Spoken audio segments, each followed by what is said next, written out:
¿Qué tal, chicos y chicas? Bienvenidos a la clase de esta semana.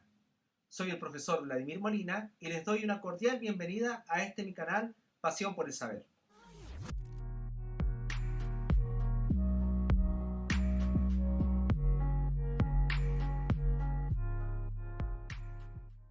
Hoy vamos a estudiar diferentes métodos de investigación filosófica.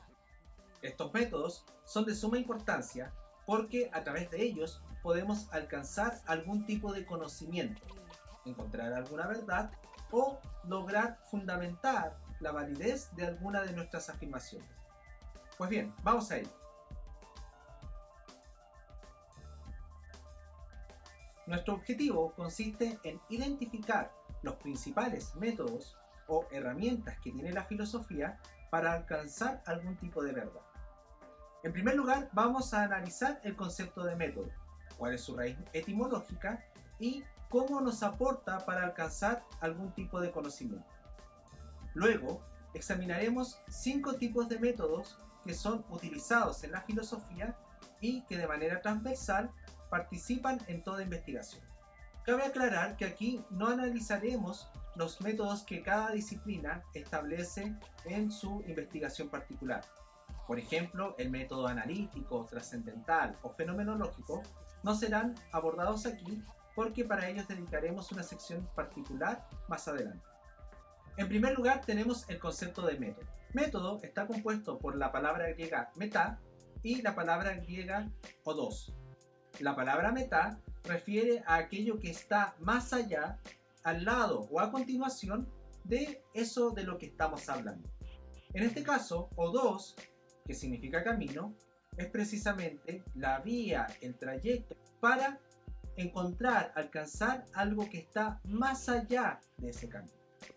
Meta odos significa seguir un camino para llegar más allá, llegar a un objetivo que nos hemos planteado.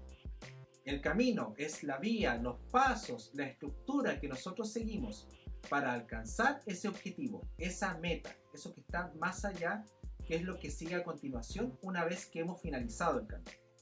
El método nos permite ordenar cómo queremos alcanzar esa meta, cuál es el camino más seguro para llegar a ella y cuáles son las etapas o pasos que debemos realizar, seguir de manera rigurosa. Ahora bien, en filosofía hay distintos métodos, hay distintos caminos para llegar a aquello que nos inquieta, a aquello que queremos saber. Aquí los métodos que vamos a estudiar son 5. En primer lugar tenemos el análisis, que consiste en la separación y reconstrucción de las partes de aquello que estamos investigando. Nosotros tomamos la totalidad de un problema y vamos separando, cortando parte a parte cada uno de los componentes de este problema. Luego, una vez que tenemos cada parte por separado, establecemos, identificamos cuáles son las relaciones que guardan unas con otras, cuál es el orden o jerarquía, y vamos reconstruyendo su unidad en un orden meramente conceptual. Esta reconstrucción, esta reunión es lo que se llama síntesis, o sea, reunimos desde sus principios formales. Por ejemplo, en la Ética de Nicómaco, Aristóteles se pregunta qué es lo máximo, qué es aquello superior a lo cual puede aspirar el hombre. Y empieza a recolectar todas aquellas cosas que componen lo que el hombre considera maravilloso, las examina una a una y termina reconociendo que lo máximo, aquello que todo ser humano busca, es la felicidad. O sea, reúne, separa y reconstruye. Y una vez que ha encontrado que la felicidad es lo máximo a lo cual puede aspirar el hombre, procede a evaluar el mismo concepto de felicidad y su relación con la razón. En segundo lugar, tenemos la argumentación, que consiste en hacerse cargo del argumento que nos están presentando, lo evaluamos y luego presentamos nuestro propio argumento, ya sea a favor o refutándolo, mostrando por qué es inválido. Un argumento es siempre un juicio, una afirmación que pretende ser válida. Nosotros presentamos argumentos o solicitamos argumentos cuando queremos hacer evidente la veracidad de lo que digo. cómo es posible que aquello que estamos señalando sea verdad. Ahora bien, en la argumentación no nos basta con querer convencer, refutar o, peor aún, persuadir a una persona a través de lo que diga. Más bien, en la argumentación lo que hacemos es evaluar los argumentos de las personas, evaluar en este caso el argumento de un contrario, ver cuál es su nivel de razonabilidad, cómo llega él a esa conclusión y luego establecer si es correcto o no. Una vez que he evaluado el argumento de mi opositor o de mi contrario, procedo a elaborar mi propio argumento, ya sea refutando o corrigiendo a mi adversario, o quizás, y también puede ser el caso, complementando su argumento dándole el favor. Esto es sumamente importante porque dentro de la argumentación está la posibilidad de corregir al que piensa igual que yo.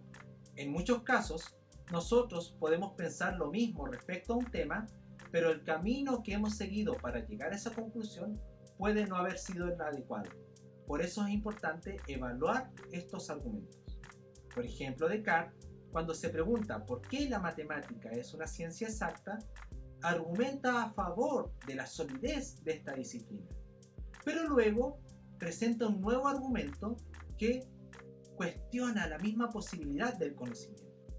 Y es ahí donde presenta la metáfora del genio maligno. O sea, la capacidad de un ser todopoderoso que nos engaña y nos hace creer que cuando digo 2 más 2 es 4, eso sea verdad. En tercer lugar tenemos el diálogo, que consiste específicamente en la contraposición de opiniones para encontrar un acuerdo o una verdad común. Aquí diálogo no es una conversación, no es un simple intercambio de opiniones, sino que más bien es la búsqueda de una verdad que aún no es evidente para las dos personas que están conversando y que por eso, a través de estas palabras, quieren alcanzar. En el diálogo se busca una certeza, se busca encontrar algo sólido, común, válido para todos o al menos para aquellos que están conversando. Por ejemplo, San Agustín, en algunos de sus análisis, recurre al diálogo, pero al diálogo consigo mismo, o sea, hace uso de los soliloquios. Y en ellos conversa consigo mismo, se proyecta a sí mismo como otra persona e intercambia distintas opiniones sobre un tema, hasta que al final logra alguna conclusión que, al menos para él, resulta razonable. También el diálogo es muy recurrente en las obras de Platón. Precisamente Platón usa como portavoz a Sócrates de sus propias ideas y trata de compartir su pensamiento a través de estos diálogos. Claro, ¿dónde está lo maravilloso del diálogo? Cuando realmente se ejecuta, se ejercita en lugares académicos. Porque en una obra literaria, probablemente el autor ya tiene claro lo que quiere comunicar. En cambio, en una discusión académica, nosotros estamos buscando esa verdad que parece esquiva. Luego tenemos la búsqueda de supuestos, que es un método muy recurrente para identificar aquello que las personas piensan, por qué piensan así, qué están dando por hecho, y así poder evaluar desde ese supuesto la validez de lo que dice. Buscamos entonces aquello que el autor está asumiendo sin cuestionamiento previo y que puede ser su debilidad. Por ejemplo, conocido es el caso de los griegos que pensaban que el mundo era eterno, que todo había estado siempre dado, que esta realidad siempre había sido y por tanto era imposible pensar que antes de esto hubiera algo. La vieja frase de la nada nada se hace proviene precisamente de los griegos, porque ellos tenían claro que era imposible que de la nada surgiera algo. Todo tenía que haber estado dado. Ahora bien, ese supuesto determinaba su manera de pensar y era lo que provocaba que cada una de sus opiniones e investigaciones se preocuparan más bien del cambio y no de la generación de las cosas desde la nada. Toda generación era pensada desde lo que ya había. Esto luego entra en conflicto cuando irrumpe el cristianismo con su idea de la creación.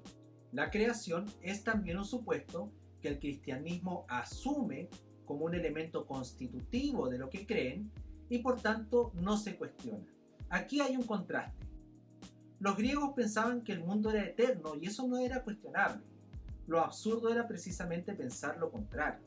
En cambio, los cristianos asumen que el mundo sí ha sido creado y por tanto lo absurdo es pensar que el mundo es eterno. Y es ahí donde ellos entran a discutir. Se hace evidente un supuesto que habían dado por hecho, que en un caso les da que pensar y en el otro caso, al no ser cuestionable, habría que justificar cómo es posible el acto creador. En quinto lugar, tenemos el razonamiento a partir de situaciones de la vida cotidiana. Esto consiste en tomar algún episodio de la vida humana y en él analizar conceptos como el amor, la libertad, qué es ser persona. Este método es muy popular en las obras literarias. Los autores tratan de comunicar una idea o realizar el análisis de un problema filosófico a través de una situación cotidiana que ellos pueden describir, una situación real, o también pueden presentar una situación ficticia donde ellos ponen en una problemática particular a su personaje y tratan de desarrollar esa problemática para llegar a una conclusión. En este caso, y en mucha sintonía con lo que hacía Platón, podemos ver que algunos autores simplemente quieren comunicar una idea, un pensamiento filosófico a través de su relato. Pero lo emocionante, aquello que realmente nos interesa dentro de la filosofía, es utilizar esas situaciones para pensar, para encontrar una respuesta. Pues bien, chicas y chicos, dejamos hasta aquí esta parte. Los invito ahora a pensar cómo cada uno de estos métodos funciona, opera en sus vidas particulares, si acaso somos conscientes o no de ellos cuando desarrollamos, abordamos un problema y cómo lo podemos mejorar, cómo lo podemos integrar de manera más efectiva en nuestra vida cotidiana. Conforme nosotros integramos estos métodos y los desarrollamos en nuestros análisis cotidianos, se va a desarrollar nuestro pensamiento crítico y realizaremos con mayor rigor el análisis y la búsqueda de solución a las problemáticas. Los invito ahora a pensar algún problema y aplicar uno de estos métodos para ver cómo él nos ayuda a encontrar un camino seguro en la búsqueda de la verdad. Pues bien, chicas y chicos, ha sido todo por hoy. Espero verlos en una próxima sesión. Si les ha gustado, no olviden dejar su me gusta, suscribirse al canal y compartir con sus seres queridos. Un cordial saludo y los mejores deseos para esta semana. Adiós.